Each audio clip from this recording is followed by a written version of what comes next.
Buen día, bienvenidos a todos. Voy a proceder a llevar a cabo la simulación del ejercicio del ejemplo 10.1 que corresponde a la figura 10.2 inciso B de polarización del transistor Q3 por espejo de corriente de fuente de corriente de dos transistores. Una vez de que hemos llevado a cabo el ajuste de la corriente de corriente de referencia en R1, hemos diseñado para obtener en la resistencia R1 una corriente de 0.75 mA, como aparece en la pantalla. El primer punto es dibujar todo lo que es el circuito esquemático que vemos en pantalla. Y vamos a irnos en la parte de arriba donde dice PSpice y voy a editar Simulation Profile. Primero que nada voy a darle crear .netlist. Una vez de que creamos .netlist, ahora voy a proceder a llevar a cabo lo que es Edit Simulation Profile. El primer paso corresponde en la corrida, voy a darle donde dice Bias Point. Seleccionamos la casilla de Output File Option, le damos a aplicar, damos clic en aplicar y luego le damos clic en OK. Y si nos vamos a la pantalla del circuito esquemático, si nosotros presionamos en la parte de arriba aparece una perilla que dice Enable Bias Current Display. Si presionamos ahí donde dice Enable Bias Current Display, podemos ver las corrientes de polarización en cada uno de los componentes del circuito. Entonces, lo que nos interesa es ver la corriente en la resistencia de colector. La corriente en la resistencia de colector de Q3 es de 789.6 microamperes y que corresponde a 0.7896 miliamperes. Esa sería la corriente de polarización del transistor Q3. Y la corriente de referencia medida en la simulación me da 748 microamperes y 0.748 miliamperes. Y en la corriente de colector 2 vemos que la ICQ2 es de 794.8 microamperes, que corresponde a 0.7948 miliamperes, como se presenta en pantalla. Esas son las corrientes medidas en la simulación. Una vez de que tenemos las corrientes medidas de simulación, voy a deshabilitarlas y ahora voy a proceder a activar lo que es habilitar. Voy a presionar donde dice Voltage, Enable Bias Voltage Display, lo presiono y voy a ver los voltajes en cada uno de los nodos del circuito esquemático.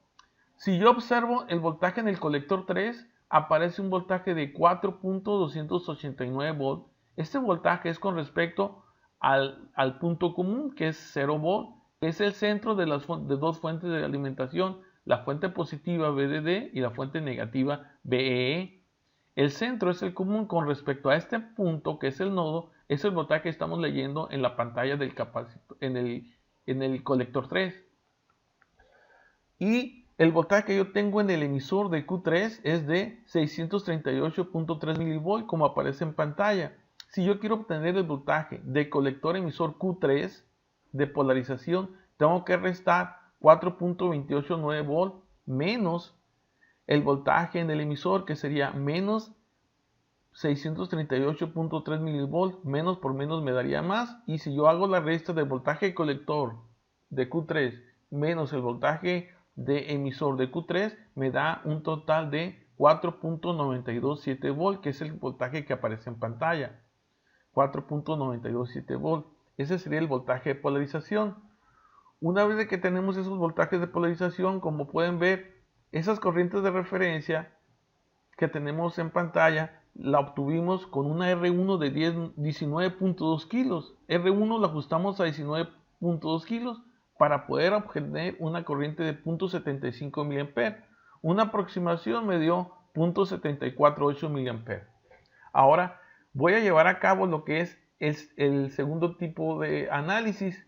Me voy a ir de nuevo a donde dice la pestaña PSpice y me muevo ahí donde dice Edit Simulation Profile. Y ahora voy a llevar a cabo un tipo de análisis del dominio en el tiempo. Voy a presionar ahí donde dice dominio en el tiempo. Voy a ajustar la corrida del tiempo Run to Time hasta 200 milisegundos, el tiempo donde va a parar. Y voy a salvar los puntos a partir de 199.7 milisegundos, como aparece en la casilla. Y voy a ajustar el paso de resolución de la gráfica de 0.001 milisegundos, de 0.001 milisegundos, que sería la resolución de la gráfica, y voy a activar donde dice Skip, brincar los puntos de polarización. Activamos la casilla Skip de los puntos de polarización, le damos a aplicar y le damos OK. De nuevo me voy donde dice la pestaña PSpice, me desplazo hacia abajo para crear el archivo .NET, y una vez más me voy a PSpice y me desplazo hacia abajo donde dice Run para correr en el tipo análisis del dominio del tiempo. Le damos Run F11, presiono clic y esperamos a que aparezca la pantalla de salida. Una vez de que veamos en la pantalla de abajo la barra verde al 100%, me indica que terminó de correr el circuito esquemático, y me aparece la pantalla negra indicándome que terminó y no hay errores. Por lo tanto, me cambio ahora al circuito esquemático, a la pantalla del circuito esquemático, y voy a medir ahora el voltaje a la salida. Como pueden ver, a la entrada tengo un voltaje de una señal senoidal sinusoidal de 100 mV de pico máximo de entrada, que también tendríamos una frecuencia de 15 kHz, un voltaje offset de 0 volt y una componente NAC de 0.1 volt que corresponde a 100 mV para el tipo de análisis de respuesta en la frecuencia de gráficas de Bode. Lo más importante aquí es el voltaje de amplitud, que sería 0.1 volt, que corresponde a 100 mV de pico máximo de la señal senoidal. Entonces, si yo visualizo ahora la salida, a la entrada tengo 100 mV de pico máximo de una señal senoidal. Si yo selecciono ahora con un marcador, selecciono Marker Voltage Level, me posiciono a la salida, en la resistencia de salida en R6, y voy a ver una gráfica verde. Como pueden ver, vamos a ver una señal de salida verde que me indica el voltaje de salida, una señal senoidal. Si yo la quiero medir, pues presiono aquí donde dice Toggle Cursor. Entonces, si yo me voy hacia arriba, puedo medir el pico máximo, que sería ¿cuánto? Presiono aquí en el cursor pico y me da la altura máxima de 482 mV. Si lo divido entre 0.1 volt, me daría una ganancia de 4.82. Si queremos visualizar también lo que es la señal de entrada, voy a irme donde dice PSpice, me desplazo hacia abajo donde dice Markers y selecciono otro marcador, Voltage Level, presiono clic y voy a presionar directamente, voy a colocar ese punto de la señal de entrada directamente en la fuente, que son los 100 mV.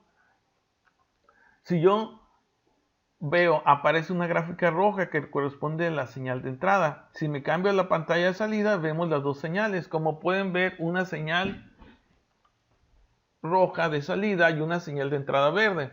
Ahí, al estar presionando el toggle cursor, podemos ver los voltajes para ese punto. En ese punto de 199.7 milisegundos, yo tengo una voltaje de salida de 482.02 mV y un voltaje de entrada de 99.98 mV. Si yo divido 482.02 entre 99.988, me da aproximadamente 4.82, como aparece en pantalla del circuito esquemático, la ganancia de voltaje de menos 4.82. ¿Por qué me da negativa? Porque están desfasadas. Cuando el voltaje de entrada es positivo, cuando el voltaje de entrada es positivo, la señal de salida me da negativo. Cuando la señal de entrada es negativa, la señal de salida me da positiva. Están fuera de fase 180 grados.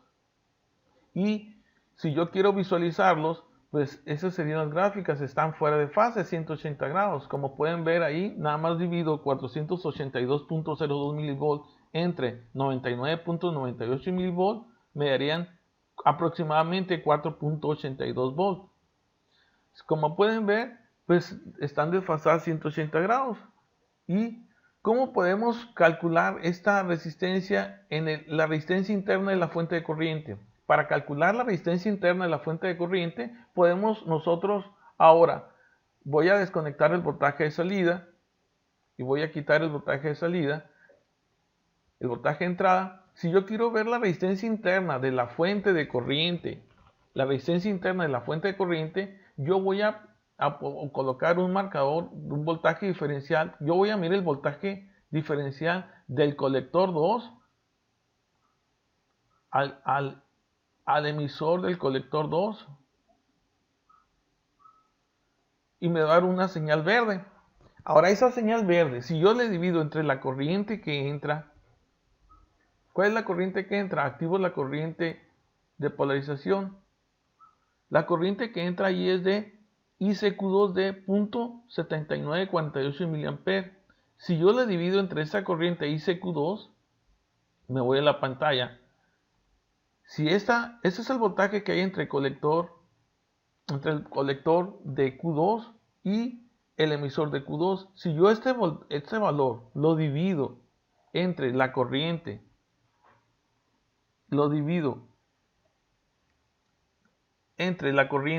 de IQ2C, sería la corriente IQ2 del colector. Si lo divido, voy a obtener la resistencia interna de la fuente de voltaje, de la fuente de corriente, de polarización. Como pueden ver, selecciono esos datos, los copio, control C, borro.